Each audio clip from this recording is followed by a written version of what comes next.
Hello everybody, my name is Grace, and today I woke up feeling an awful lot of fear, so that's what this video is about. So what's the fear about? I gave myself 1 year following my dream of becoming a creative.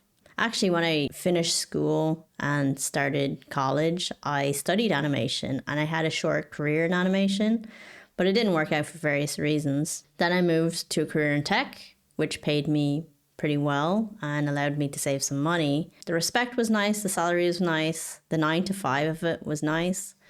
But I think I need to be true to myself and say, Grace, I think you're a creative person. You're not really a tech person. I have enough money now to really chase my dream and give it a real shot and see, can I make a living from being an artist?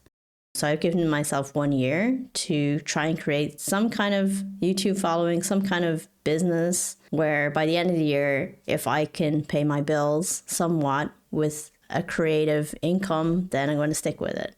So that's what I'm doing this year. It's really exciting, but it's also really scary. That's basically the point of this video, is just to talk about the fear of chasing your dream. There's just a lot of fear going on. When I was working in IT as a data engineer, if the job was hard and I wasn't sure I could get it done, I would have anxiety about my tasks. But if I messed up, maybe I could get support from senior if there is no senior and I have to leave the job. Well, then, I'm just not good for the job. And then I can look for another job and be better at that job. But as a creative person, doing something for myself, building something for myself, it's like if it doesn't work, it feels like I'm full of shit.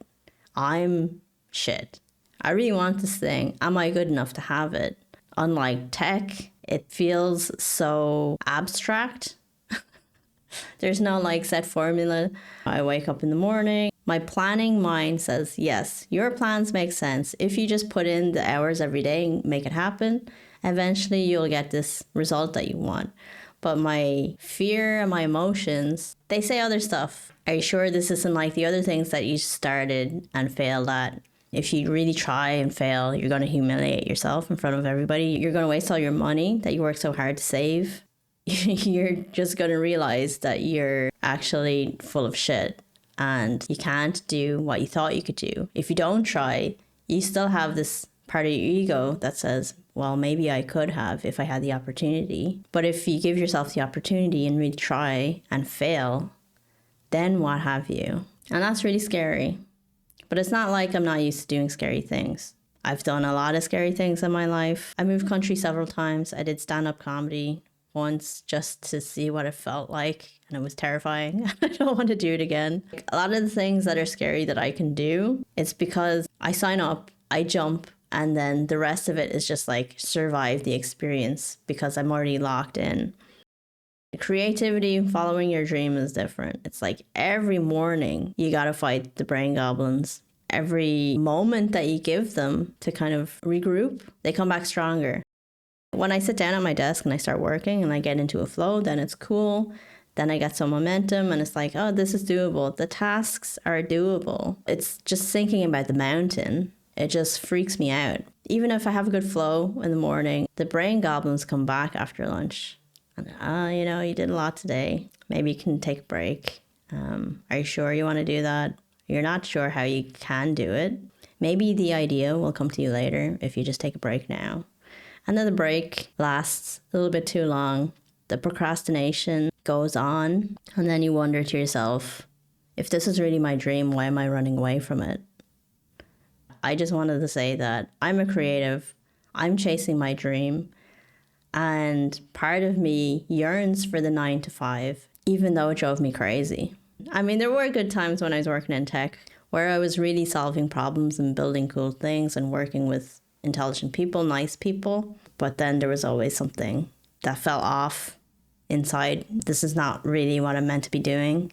Spending my life so that a global pharmaceutical company can make a tiny bit more money is not what I want on my gravestone in my eulogy, I don't want a clean database to be my legacy. Every day I wake up feeling this fear to just run away and apply for the next data job that I see, even though I know it'll make me miserable. At least it'll pay the bills and it's what everyone else is doing. But I'm trying to fight the brain goblins and just stick with and what I think makes sense for me and what I think I can achieve if I just wasn't so afraid. One thing that helps me is that I listened to Mike Tyson's biography a long time ago, and one thing that he said was that he was always terrified before his fights, even though he was a monster. There was one particular fight. He was so terrified of going out and fighting. He was crying in the dressing room while people are trying to hype him up. But eventually he gets up, he goes out to the ring, fights the other guy, knocks him out in 8 seconds. I feel like your fear is not related to your ability.